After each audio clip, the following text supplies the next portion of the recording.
السلام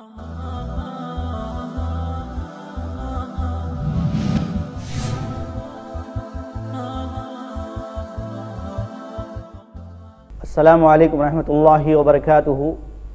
محترم ناظرین کرام، اللہ تبارک و تعالیٰ نے اپنے کلام پاک کی سورۃ المومنون میں فرمایا، اعوذ باللہ من الشیطان الرجیم، بسم اللہ الرحمن الرحیم، قد افلح المؤمنون الذین هم فی صلاتهم خاشعون۔ یقیناً فلاح پائے وہ ایمان والے جنہوں نے اپنی نماز میں خشوع اور خضوع اختیار کیا۔ ناظرین کرام، نماز کیا ہے؟ نماز کی حقیقت کیا ہے؟ روح عبادت کیا ہے؟ یہ بڑا اہم ترین سوال ہے۔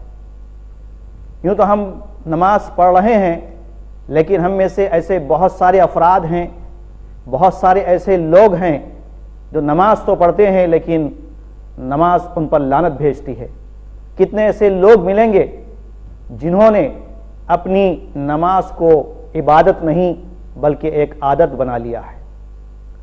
آج یہ سوال میں اپنے آپ سے بھی کرتا ہوں اور تمام سے بھی کرتا ہوں کہ کیا کبھی ہم نے یہ جاننے کی کوشش کی ہے کہ روح نماز کیا ہے؟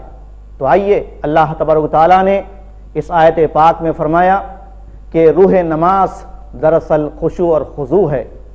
جو نماز خشوع اور خضوع کے ساتھ ادا کی جاتی ہے وہ یقیناً نماز کی روح کہلاتی ہے، ورنہ ایسی نماز کے بارے میں علامہ اقبال نے فرمایا، جو میں سر بسجدہ ہوا کبھی تو زمین سے آنے لگی صدا، تیرا دل تو ہے صنم آشنا، تجھے کیا ملے گا نماز میں۔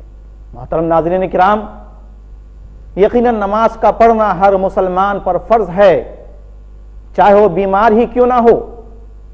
لیکن سوال یہ ہے کہ کیا ہم ویسے ہی نماز پڑھ رہے ہیں جیسی نماز پڑھنے کی اللہ تبارک و تعالیٰ نے تاکید فرمائی؟ اور نماز کے تعلق سے صلاۃ کے بارے میں اللہ کے نبی صلی اللہ علیہ وسلم کا یہ فرمان کہ ان فی الصلاۃ لشغلا، در حقیقت نماز تو مشغولیت کا نام ہے۔ نماز کی حالت میں بندہ جب اللہ کی بارگاہ میں کھڑا ہوتا ہے تو اپنے تن من دھن کے ساتھ، پورے وجود کے ساتھ اللہ تعالیٰ کی ذات میں، اللہ تعالیٰ کے حکم پر فدا ہوتے ہوئے اپنے آپ کو نچھاور کر دیتا ہے، یکسو ہو جاتا ہے، تبھی وہ نماز کہلاتی ہے۔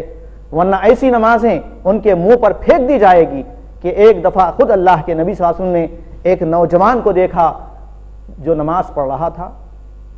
نماز پڑھنے کے بعد اللہ کے نبی صلی اللہ علیہ وسلم کی خدمت میں آ کر عرض کیا تو آپ نے اس نوجوان کو یہ کہتے ہوئے واپس لوٹایا، ارجع فصلی فإنک لم تصلی، واپس جاؤ نماز پڑھو، اس لیے کہ تم نے ابھی نماز ہی نہیں پڑھی۔ بار بار وہ گیا، واپس آیا، یہاں تک کہ اللہ کے نبی صلی اللہ علیہ وسلم نے اس کو نماز کی حقیقت بیان فرمائی، نماز کا طریقہ بیان فرمایا۔ جب ایک بندہ ظاہری طور پر اتنی غلطیاں کر رہا ہے نماز کی حالت میں کہ جس کا رکوع اور سجود صحیح نہیں ہے، تو جس کی ظاہری عبادت میں اتنا الجھنے ہیں اور سکون نہیں ہے، تو بھلا ایسے انسان کی ایسے نماز کے اندر کیا حقیقت رہے گی؟ اس لیے ضرورت اس بات کی ہے کہ ہم نماز کے تمام شروط اور آداب کے ساتھ نماز کی روح پر ہماری توجہ ہونی چاہیے۔ نماز کی روح یہی ہے کہ ہم نماز کو پورے انہماک کے ساتھ، پورے توجہ کے ساتھ کہ ہم کیا پڑھ رہے ہیں، کون سی سورت پڑھ رہے ہیں، اس آیت میں ہمارے لیے کیا پیغام ہے۔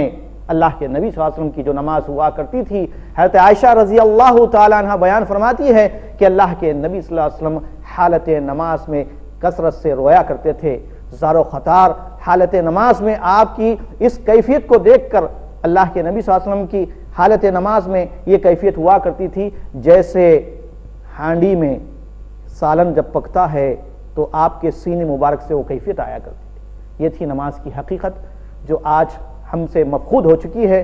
ضرورت اس بات کی ہے کہ ہم نماز کی روح کو جانیں، نماز کی حقیقت کو پہچانیں کہ ہم اللہ کی بارگاہ میں جب کھڑے ہو جائیں تو پورے ظاہر و باطن کے ساتھ، دل کی گہرائی کے ساتھ اللہ کی عبادت کریں۔ اللہ تبارک و تعالی ہم سب کو روح نماز نصیب فرمائے، آمین۔